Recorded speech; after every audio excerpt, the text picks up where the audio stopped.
Sebenarnya peperangan melawan Yahudi di zaman Rasul itu terjadi 4 kali.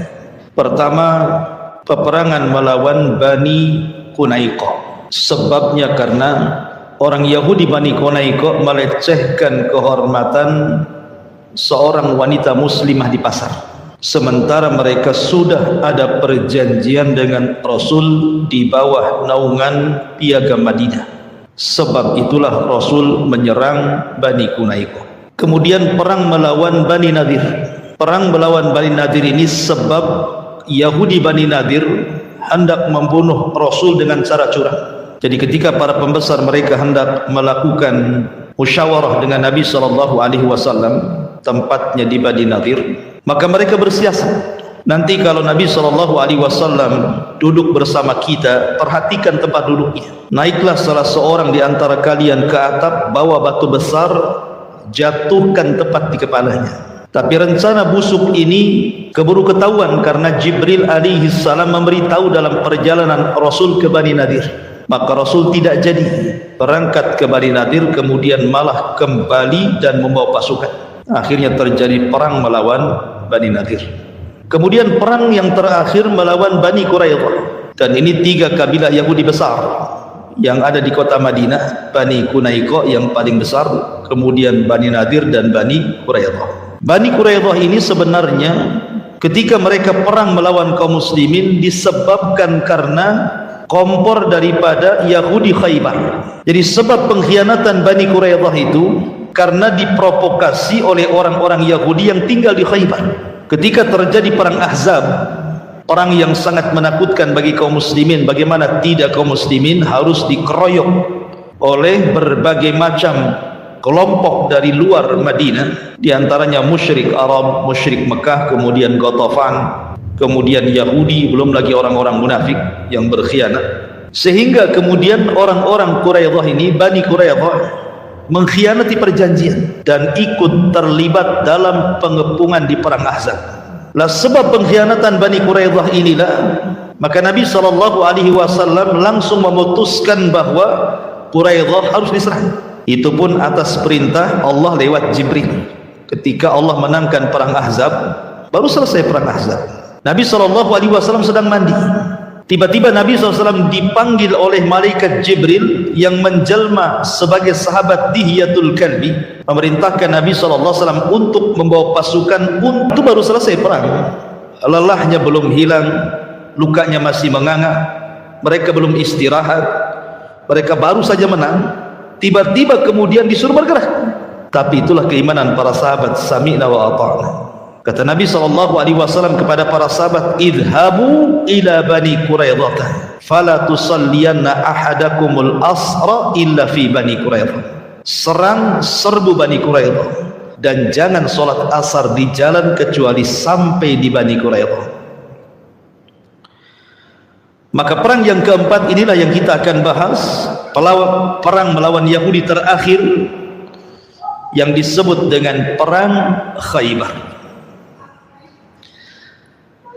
Bagaimana kisah perang Khaybar ini? Dan bagaimana orang-orang Yahudi yang ada di Khaybar? Bagaimana peristiwa-peristiwa yang menarik di perang Khaybar ini? Kan nanti ada banyak peristiwa yang bisa kita ambil petik pelajaran dalam perang ini. Dan juga munculnya mukjizat Nabi SAW perang ini sampai menikahnya Rasul dengan seorang wanita Yahudi namanya Safiyah, sampai kepada cerita upaya Nabi SAW akan diracun oleh seorang wanita yang bernama Zainab bintul Haris. Jadi banyak kisah dalam perang Khaybar yang menarik kita akan kisahkan. Ma'asyiral muslimin yang dimuliakan Allah Subhanahu wa taala, Khaybar adalah satu kota yang sangat maju di zaman Rasul, yang dikuasai orang-orang Yahudi.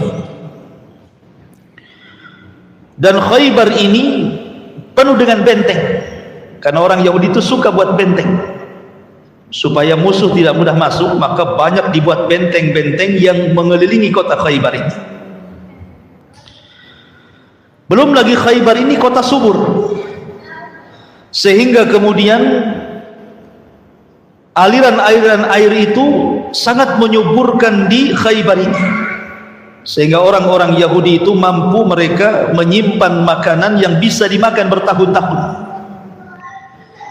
Intinya bahwa Khaybar itu negeri kaya di zaman itu, penghasil kurma terbaik yang terletak dekat kota Madinah. Tetapi walaupun demikian, orang-orang Yahudi Khaybar ini provokator. Mereka yang suka menyulut peperangan untuk melawan Nabi SAW. Mereka suka mengompori orang-orang musyrik, bahkan sesama Yahudi mereka kompori untuk melawan Nabi SAW. Salah satunya yang masyhur dalam perang Ahzab yang sudah saya tadi jelaskan. Adapun perang Khaybar ini adalah perang murni antara kaum muslimin yang dipimpin oleh Nabi SAW langsung. Kemudian Ali bin Abi Thalib pembawa bendera, kemudian Abu Bakar dan Umar radhiyallahu anhu. Ini para pemimpin-pemimpin Islam yang bergerak menuju Khaybar. Adapun Khaybar sendiri, orang Yahudi ini dipimpin oleh seorang pemberani Yahudi namanya Marhab bin Abi Zainab. Marhab ini jagoannya Yahudi. Nanti akan kita kisahkan bagaimana mubarazah perang tanding antara Marhab dengan Ali bin Abi Thalib radhiyallahu anhu. Tapi dialah pemimpinnya. Adapun dari segi pasukan tentu beda jauh. Biasa kaum muslimin itu pasukannya sedikit. Karena pasukan di perang Khaybar itu Rasul hanya membawa pasukan 1.800 pasukan saja. Sementara Khaybar sendiri memiliki pasukan tangguh itu 10.000 tentara Yahudi yang ada di Khaybar. Belum lagi kemudian digabung dengan Ghatafan. 400 tentara Ghatafan bergabung kepada Yahudi Khaybar. Artinya tidak imbang dari segi pasukan. Tetapi sekali lagi kemenangan bukan karena banyaknya jumlah. Kemenangan itu karena izin dari Allah Subhanahu wa taala. Kam min fi'atin qalilatin ghalabat fi'atan katsiratan biidznillah. Berapa banyak kelompok yang sedikit mampu mengalahkan kelompok yang besar, semua karena izin Allah Subhanahu wa taala. Ma'asyiral muslimin yang dimuliakan Allah Subhanahu wa taala. Adapun tanggal kejadiannya, ada yang mengatakan Khaybar berdasarkan pendapat Imam Ibn Ishaq rahimahullahu taala, dan pendapat ini dikuatkan oleh Imam Ibn Hajar Al-Asqalani rahimahullahu taala, bahwa Khaybar atau perang Khaybar terjadi di bulan Muharram tahun ke-7 Hijriah. Jadi Rasul sudah menetap di Madinah 7 tahun. Tepat di bulan Muharram tercetus perang Khaybar. Ada yang mengatakan perang Khaybar terjadi bulan Safar atau terjadi di bulan Rabiul Awal, masih tahun ke-7 Hijriah. Ada juga yang mengatakan bahwa perang Khaybar itu terjadi di bulan Jumadil Ula pada tahun ke-7 dari hijrah Nabi SAW. Ada yang mengatakan tahun ke-6. Tapi pendapat yang masyhur, perang Khaybar terjadi pada tahun ke-7 Hijriah di bulan Muharram, 20 hari setelah perjanjian Hudaybiyah. Jadi setelah perjanjian Hudaybiyah antara Rasul dan juga orang-orang musyrik Mekah karena tidak bisa umrah, kemudian tercetus perjanjian Hudaybiyah, Rasul pulang ke Madinah. Lah setelah 20 hari dari perjanjian itulah meletus perang Khaybar. Makanya Nabi SAW tahu, karena yang dihadapi ini bukan tentara kaleng-kaleng, tentara tanggung, orang-orang Yahudi memang ahli perang, ahli strategis. Maka pasukan yang dibawa Nabi SAW tidak banyak, hanya orang-orang pilihan saja. Jadi yang 1.800 pasukan Rasul itu adalah pasukan-pasukan dari jumlah pasukan yang ikut berbaiat di bawah pohon dalam perjanjian Hudaybiyah itu. Rasul tidak mau menambah dari pasukan itu. Walaupun kemudian banyak di antara para sahabat yang mendaftar menjadi tentara perang, tapi ditolak Rasul.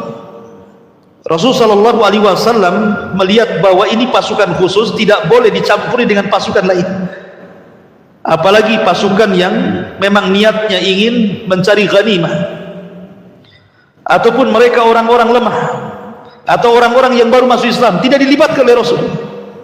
Jadi benar-benar Nabi SAW melibatkan orang-orang yang kokoh imannya, yang terlibat dalam perjanjian Hudaybiyah, dan juga yang terlibat baiat di bawah pohon atau disebut dengan baiatur ridwan. Itulah pasukan Nabi SAW yang dibawa Rasul bergerak menuju Khaybar. Berarti memang ini pasukan khusus gitu ya, yang kuat-kuat imannya saja yang dibawa Nabi SAW. Ma'asyiral muslimin yang dimuliakan Allah Subhanahu wa taala, perang Khaybar ini sebenarnya Nabi SAW sudah mendapatkan wahyu Allah Subhanahu wa taala, di mana Allah Subhanahu wa taala berfirman kepada Nabi SAW, wa'adakumullahu maghanima katsirah ta'khudunaha fa'ajjala lakum hadhihi wa kaffa aydiyan nas ankum walitakuna ayatan lil mu'minin wa yahdiyakum siratan mustaqimah. Allah menjanjikan kepada wahai Muhammad harta rampasan perang yang banyak yang akan kamu dapatkan dan kamu ambil. Maka dia segerakan harta rampasan perang itu untukmu, dan dia menahan tangan manusia dari membinasakan dirimu agar kamu mensyukurinya, dan agar menjadi bukti bagi orang-orang yang beriman, dan agar dia menunjukkan kamu ke jalan yang lurus. Artinya Nabi SAW sudah dapat gambaran dia akan menang, karena Allah Subhanahu wa taala menjanjikan kepada Rasul kemenangan ini. Maka Nabi SAW kemudian bergerak menuju Khaybar. Ketika Nabi SAW bergerak menuju Khaybar, maka Nabi SAW ketika melihat benteng Khaybar, Nabi SAW berdoa, dan doa ini menjadi sunnah bagi kita semuanya. Apabila kita pulang kampung, kemudian melihat gerbang kampung kita, antum kan pulang kampung nih lebaran gitu ya, ke Medan, ke Jawa Barat, Jawa Timur, ke Alor, kemana gitu. Lah ketika sampai di daerah antum kemudian melihat gerbang daerah yang antum akan masuki, maka disunahkan membaca doa ini. Karena Nabi SAW ketika melihat benteng Khaybar dari kejauhan, apa kata Nabi SAW?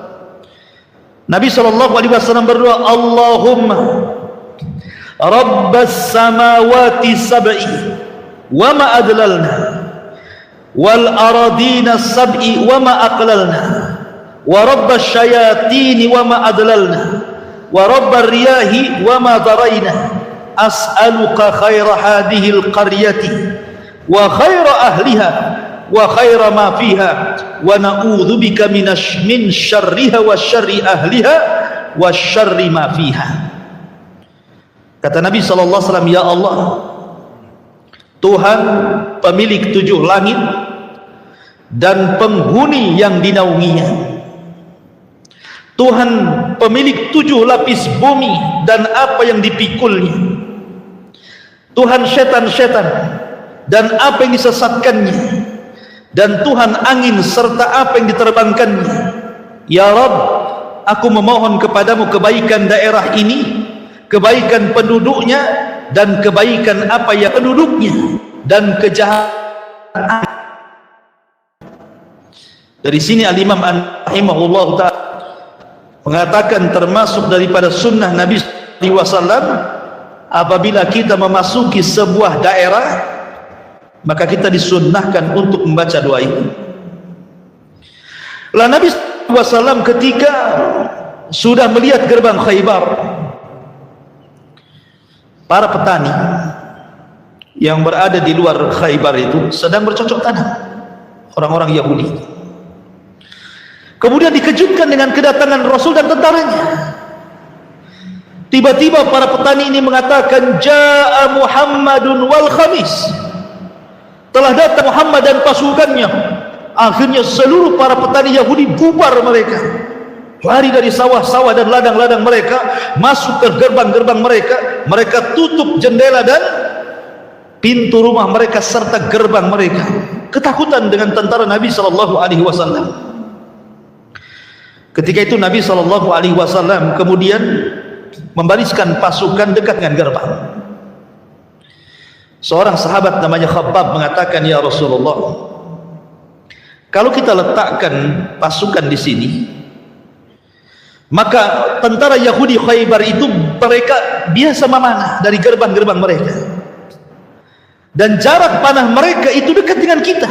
Boleh jadi jarak panah itu sampai kepada kita panah-panahnya. Sebaiknya kita mencari tempat yang aman, wahai Rasul. Kemudian sahabat ini mengatakan, tetapi apakah ini sebuah wahyu yang turun dari Allah? Allah merintahkan kita untuk kumpul di sini, ataukah ini hanya sekedar ijtihadmu, wahai Rasul? Apa ini hanya sekedar pemikiranmu, wahai Rasul? Kata Rasul, tidak, ini pemikiran saya, ijtihad saya, bukan wahyu. Akhirnya kemudian sahabat ini mengarahkan, sebaiknya jangan di sini. Maka Nabi SAW pun menuruti ide daripada seorang sahabat ini. Artinya Nabi tidak keras kepala, tidak diktator. Apa maunya di sini, tidak. Rasul tak melihat kemaslahatan. Kalau ini bukan wahyu masih bisa dirundingkan, gitu maksudnya. Maka Nabi SAW kemudian beralih ke tempat lain, ke tempat di mana panah tidak sampai ketika ditembakkan kepadanya. Ma'asyiral muslimin yang dimuliakan Allah Subhanahu wa taala. Maka Nabi SAW kemudian mengatur strategis perang. Kita tahu bahwa benteng Khaybar ini sulit untuk diruntuhkan karena besar dan juga kokoh, sehingga mengepung sebuah daerah, kalau tidak jebol-jebol benteng ini, bisa mengalami kekalahan, ikhwan. Karena mengepung dengan waktu yang lama ini kan perlu perbekalan, perlu makan, perlu minum, dan begitu seterusnya, kan begitu. Sampai-sampai para sahabat Nabi SAW akibat pengepungan ini mereka kelaparan. Lah ketika mereka kelaparan, akhirnya mereka hampir menyembelih keledai-keledai peliharaan mereka. Kemudian mereka, sebagian mereka sudah menyembelih keledai-keledai peliharaan mereka, tiba-tiba datang larangan. Allah dan Rasulnya melarang tidak boleh memakan keledai peliharaan, karena itu bagian daripada binatang kotor, tidak boleh, haram hukumnya. Kecuali kalau keledai liar, tidak masalah. Kalau keledai dipelihara dan biasa digunakan untuk mengangkut barang, maka tidak boleh dimakan dagingnya, haram. Sehingga kemudian para sahabat harus makan apa mereka dalam pengepungan ini. Akhirnya kemudian Allah Subhanahu wa taala berikan rukhsah, keringanan, boleh memakan daging kuda. Akhirnya mereka pun menyembelih kuda-kuda mereka supaya mereka tidak kelaparan. Dari sinilah maka halal memakan daging kuda. Tetapi tidak boleh untuk kurban. Kurban itu hanya boleh dengan kambing, kemudian sapi, kemudian unta. Kuda tidak masuk. Lah setelah kemudian para sahabat Nabi SAW kelelahan, keletihan, terkadang Abu Bakar Siddiq membawa pasukan kecil berusaha untuk menjebol benteng, tidak bisa. Terkadang Umar membawa pasukan kecil untuk menjebol benteng, tidak bisa. Jadi upaya dan usaha itu hampir sia-sia. Sampai pada suatu malam Nabi SAW diwahyukan bahwa besok akan terjadi kemenangan besar. Ketika Nabi SAW kemudian mengumpulkan para sahabatnya di malam itu, kata Nabi SAW, nanti malam, besok, kata Rasul, ada seorang laki-laki rajulan yuhibbullaha wa rasulahu wa yuhibbuhu Allah wa rasuluhu la u'tiyanna rayatan. Kata Nabi SAW, besok saya akan pilih seorang laki-laki anak muda yang mencintai Allah dan Rasulnya, dan dicintai Allah dan Rasulnya, aku akan berikan bendera kemenangan kepadanya. Masyarul muslimin yang dimuliakan Allah Azza wa Jalla, lihat Rasul ini tentu mengucapkan bukan dengan hawa nafsunya. Rasul itu mengucapkan dengan wahyu yang diwahyukan kepadanya. Ketika Rasul mengatakan besok akan mengalami kemenangan, sahabat yakin. Dan kemenangan itu di tangan seorang laki-laki pemegang bendera.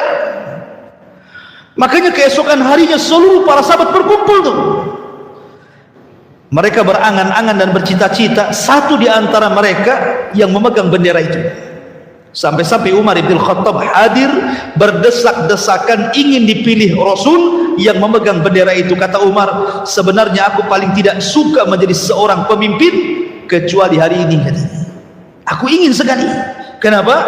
Karena Nabi SAW menyatakan bahwa kemenangan akan didapat oleh seorang laki-laki yang mencintai Allah dan Rasulnya dan dicintai Allah dan Rasulnya. Ini kan rekomendasi namanya. Coba, Rasul yang mengatakan laki-laki ini mencintai Allah dan Rasulnya. Oke lah, kalau hanya sekedar mencintai Allah dan Rasulnya, kita pun bisa ngomong. Anda cinta kepada Allah? Oh, cinta. Anda cinta kepada Rasul? Cinta sekali. Pertanyaannya, apakah Allah mencintai Anda dan Rasulnya juga mencintai Anda? Belum tentu. Tapi ketika Nabi SAW mengatakan orang ini dicintai Allah, dicintai Rasul, mencintai Allah, mencintai Rasul, ini sebuah keutamaan besar di dunia dan di akhirat.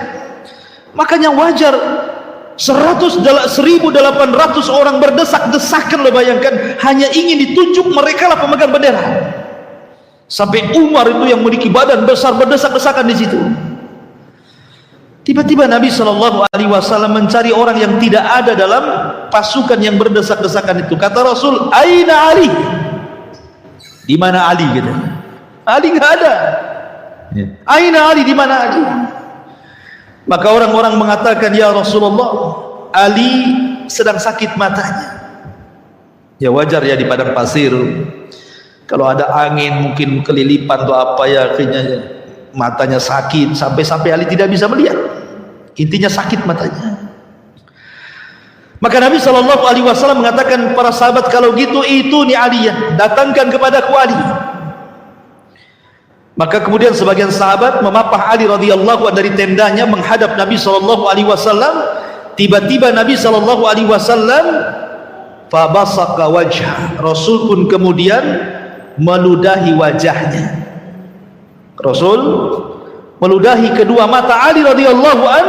Apa yang terjadi? Fabari'aka allam yakun, maka Ali pun sehat seolah-olah dia belum pernah terkena sakit mata. Disinilah ada mukjizat Rasul, bahwa ludah Nabi SAW itu obat. Ya, karena jasad Rasul itu berkah. Jasad Rasul itu berkah. Rasul itu kalau dicukur, maka bekas cukuran rambutnya sahabat itu ribut untuk mengambil rambutnya, itu disimpan sebagai berkah. Kalau Nabi SAW berwudu, sisa wudunya itu semua diambil, ada yang diminum, ada yang dibanjurkan, ada yang dioles-oles ke badannya, berkah. Sampai hampir perang hanya mengambil sisa wudu Nabi SAW, air wudu, sampai kepada air ludah Rasul itu berkah. Makanya bisa menjadi obat dan mampu mengobati kedua sakit mata Ali radhiyallahu an sebagai mukjizat dari Allah Subhanahu wa taala. Maka mulailah kemudian Nabi SAW menyiapkan pasukan. Kemudian Nabi SAW, orang dulu kan kalau peperangan itu biasa ada namanya mubarazah.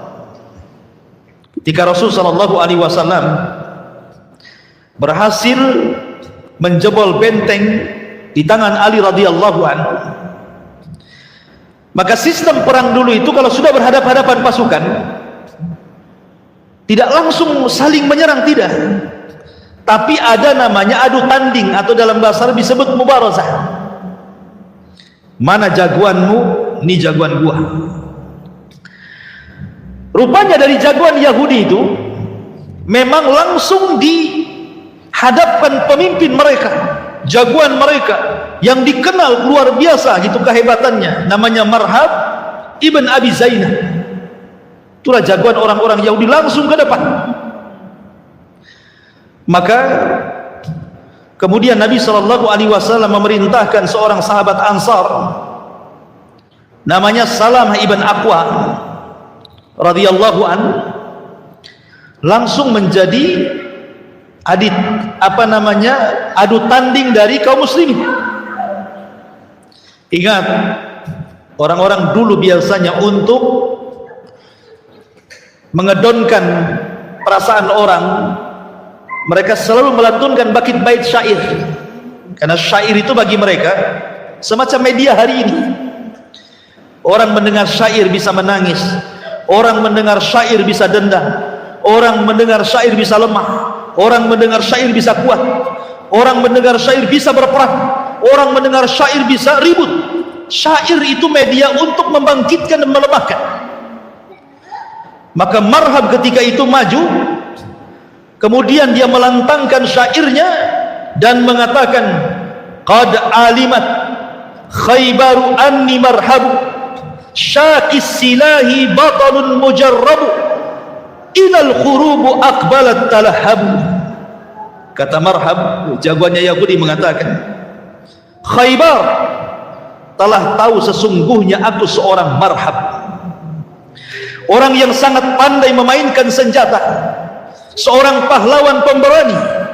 Ketika peperangan datang bagaikan api yang menyala-nyala. Maka dijawab oleh Salamah ibn Aqwa radhiyallahu an, dia menjawab tantangan siapa? Tantangan Marhab. Maka dia pun kemudian mengatakan, qad alimat khaybaru anni amirun syakis silahi batalun mughamirun. Katanya Salamah ibn Aqwa radhiyallahu an mengatakan, atau Amir ibn Aqwa radhiyallahu an mengatakan, Khaybar telah tahu sesungguhnya aku Amir, orang yang sangat pandai dalam memainkan senjata, seorang pahlawan pengacau dalam peperangan. Kalau engkau berani, hadapi aku. Akhirnya majulah Marhab, jagoan Yahudi, melawan Amir ibn Aqwa, jagoan dari Ansar. Tapi Allah subhanahu wa ta'ala takdirkan Amir ibn Aqwa, paman daripada Salamah ibn Aqwa, meninggal di tangan Marhab, kalah. Sekali tebas meninggal dia, Amir ibn Aqwa itu. Ketika Amir ibn Aqwa meninggal dunia, karena memang secara fisik Marhab lebih besar, artinya tidak imbang begitu, sehingga sahabat Nabi SAW sebagian mereka kemudian membuat isu dan mengatakan, sungguh Amir telah sia-sia hidupnya, Amir telah sia-sia hidupnya, dia telah bunuh diri.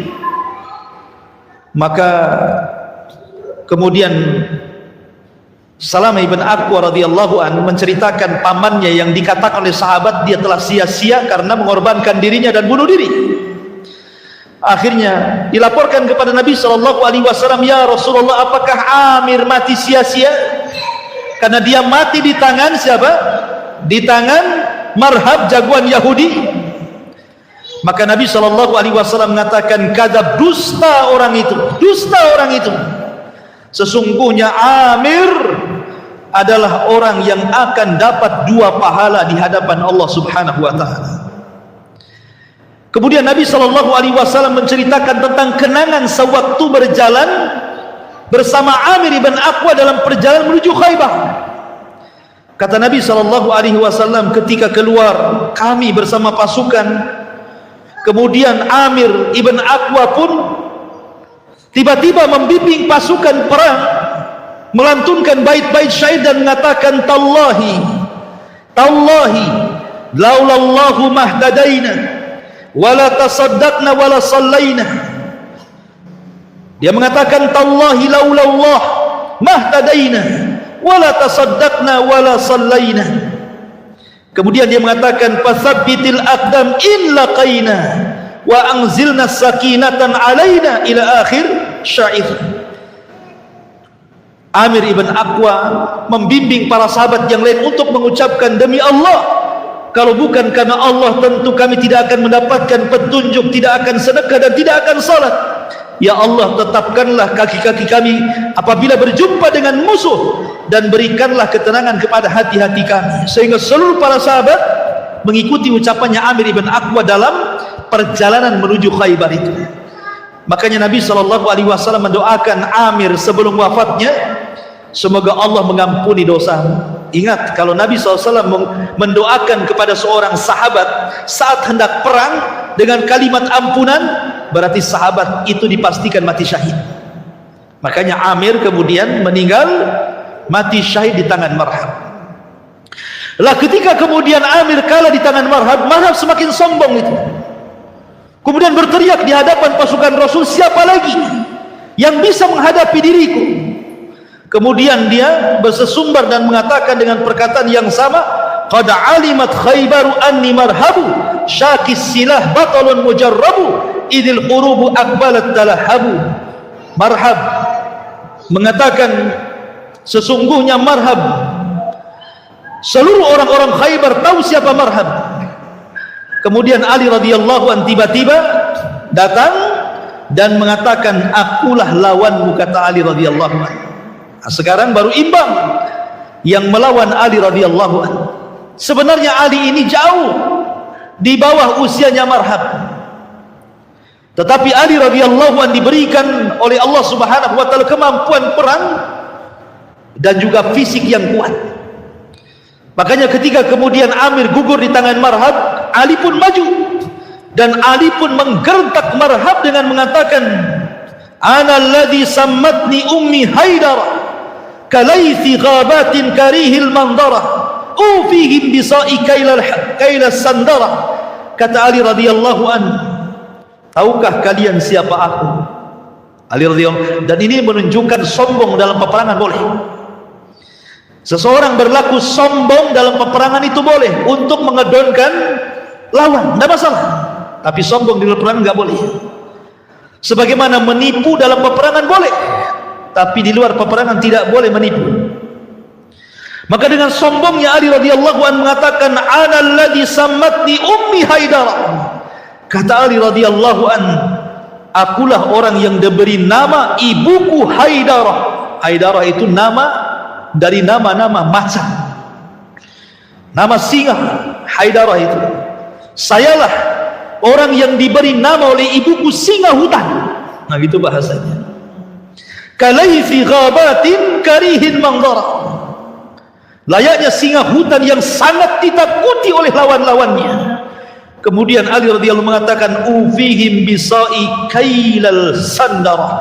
Kata Ali radhiyallahu an, saya akan penuhi mereka dengan sa' ukuran yang sangat besar. Bahasa kita, kau jual saya beli, itu bahasanya. Kamu tantang saya lawan, gitu ya. Maka Ali radhiyallahu an pun kemudian dijelaskan, fa falaqa ra'sa Marhab bisayfi wa kana al-fathu ala yadayhi. Tiba-tiba Ali menghunuskan pedang, kemudian Ali pun dengan sigap memukul kepala Marhab dan terbelah menjadi dua. Akhirnya Marhab pun mati di tangan Ali radhiyallahu anhu. Sejak itulah, karena pimpinan mereka meninggal, orang-orang Yahudi mulai kecut. Maka kaum muslimin kemudian berhasil kemudian merobohkan benteng ke benteng, pasukan ke pasukan dirobohkan oleh kaum muslimin. Ada yang langsung nyerah, ada yang berperang dulu, macam-macam. Intinya bahwa Khaybar kalah di tangan kaum muslimin. Dan ketika itu Ali radhiyallahu anhu menjadi pemimpin yang ditunjuk oleh Nabi sallallahu alaihi wasallam. Ma'asyiral muslimin yang dimuliakan Allah Subhanahu wa taala, ada beberapa peristiwa yang menarik dalam perang Khaybar di tengah-tengah peperangan. Pertama, kisah seorang budak yang masuk surga padahal dia tidak pernah sujud walaupun satu kali. Jadi ketika tentara kaum muslimin mengarah ke Khaybar, datang seorang hamba Habasyah, budak Habasyah yang hitam, dan dia sedang menggembala kambing tuannya. Ketika kemudian dia melihat pasukan Nabi SAW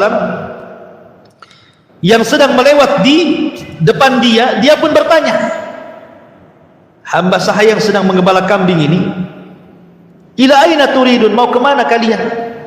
Maksudnya tentara kaum muslimin. Maka para tentara mengatakan, nuqatilu hadzal ladzi nuqatilu Khaybar, kami hendak memerangi orang-orang Khaybar. Kemudian budak hitam ini ketika mendengar ada tentara yang hendak memerangi Khaybar, langsung bergegas pulang. Kemudian bertanya kepada tentara orang-orang Yahudi dan mengatakan, ma turidun, apa yang kalian hendaki dalam peperangan ini? Maka orang-orang Yahudi mengatakan, nuqatilu hadzal ladzi yaz'am annahu nabi, kami hendak memerangi orang yang mengaku nabi. Jadi dia sudah dapat dua informasi gitu ya. Maka ketika kemudian orang Yahudi mengatakan bahwa kami akan berperang melawan orang yang mengaku nabi, kalimat nabi ini menjadi terngiang di hamba sahaya Habasyah ini. Akhirnya kemudian dia pun datang ke pasukan kaum muslimin mencari Nabi SAW. Kemudian setelah berjumpa dengan Nabi SAW dan mengatakan, ya Muhammad, betulkah engkau yang dikatakan orang-orang Yahudi bahwa engkau seorang Nabi?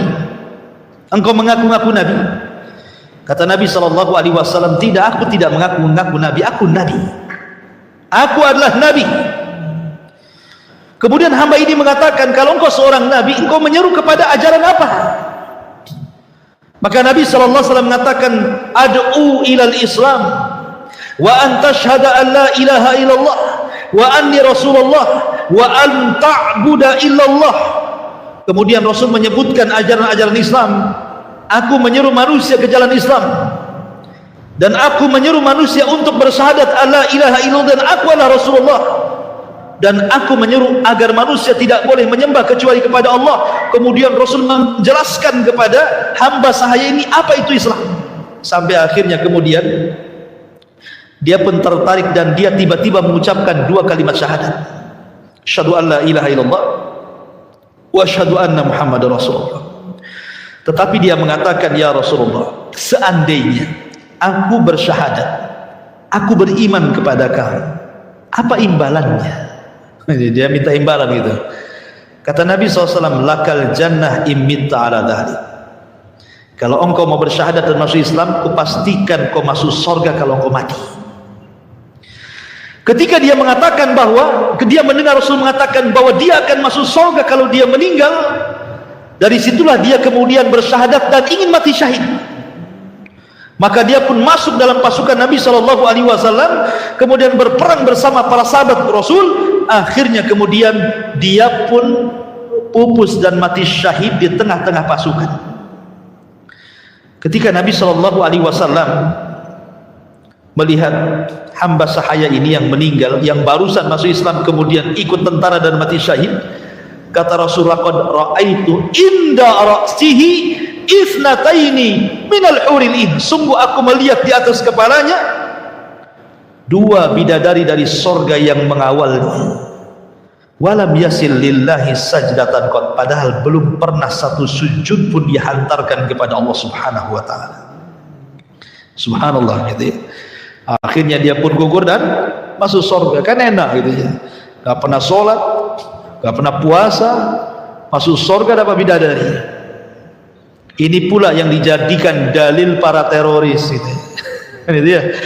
Para teroris itu kan begitu. Kalau bisa masuk surga langsung disambut bidadari surga kata. Makanya mereka sibuk mempersiapkan bom, lupa sholat, lupa ngaji, lupa apa-apa, yang penting gimana caranya mati gitu ya. Ya Allah, ya Allah, ya, kasihan mereka. Mereka hanya berangan-angan ingin dapat bidadari, malah masuk neraka. Naudzubillah. Ini peristiwa yang pertama. Peristiwa yang kedua, tentang keikhlasan para sahabat Rasul. Jadi di saat peperangan itu datang seorang laki-laki dari Badui menemui Nabi Shallallahu Alaihi Wasallam, kemudian ikut berjihad di perang Khaybar.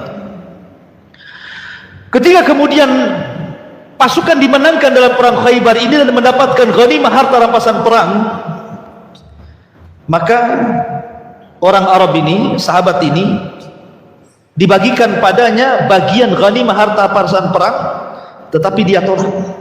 Dia tidak mau. Dia bawa lagi tuh harta rampasan perang itu menuju Nabi Shallallahu Alaihi Wasallam. Kemudian mengatakan, mahada ya Rasulullah. Apa ini maksudnya? Harta ini apa? Untuk apa ini?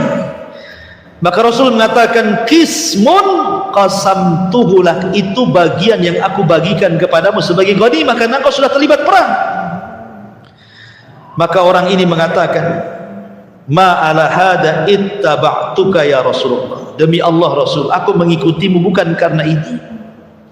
Aku perang bukan karena ghanimah, bukan. Aku enggak mau. Walakin ittaba'tuka ala an armiha huna. Wa asyara ila Nabi sallallahu alaihi wasallam wa huwa maktub. Tetapi demi Allah wahai Rasul, aku ini hanya sekedar ingin memanah di tempat ini saja karena Allah dan Rasulnya. Akhirnya kemudian Nabi Shallallahu Alaihi Wasallam mengatakan, kalau engkau itu yang ingin engkau capai dan engkau seorang pemanah, sekarang kau harus memanah sebelah sana. Akhirnya orang ini pun ketika perang berikutnya Rasul meletakkan orang ini di situ. Ketika melawan benteng Khaybar yang lainnya, Allah takdirkan dia pun terkena panah dan meninggal dunia. Kemudian Rasul tahu dan mengatakan, ha huwahu, apakah yang mati itu orang itu yang tadi tidak mau menerima ghanimah tadi? Maka para sahabat mengatakan, na'am wahai Rasul, ya itu dia. Maka Rasul mengatakan, sadaqallah fasaddaqahu, sungguh dia telah membenarkan Allah dan Allah pun membenarkan keimanannya. Sadaqallah fasaddaqahu, dia sudah membenarkan Allah, maka Allah pun membenarkan dirinya. Maka Nabi SAW langsung mengkafani dengan jubahnya. Kemudian Rasul salat kepadanya.